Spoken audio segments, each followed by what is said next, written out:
In the past, you may have relied heavily on technology. You may have used technology intermittently.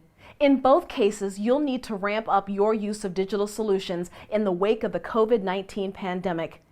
Even if you, as a sales pro and your company are weathering the quarantine period, you must be aware that the pandemic will necessarily change the way your customers purchase everything from blue jeans to factory equipment for quite some time. If you're currently out of work or on furlough, you might worry about investing in technology just now. That's completely understandable. But remember that there are many free platforms available and inexpensive apps that can help you demonstrate your products virtually. Plus, you can use your quarantine time to develop a digital strategy for your business or your products or services. Many industries have been hit hard by the COVID-19 pandemic. If you're struggling, realize you're not alone. As a woman in sales, however, you've got BBA, bounce back ability, and now is the time to kick it into gear.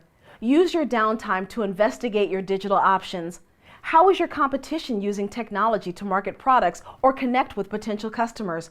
Try to research available apps that you can rely on and enhance your social media presence to stay in touch with your customer base.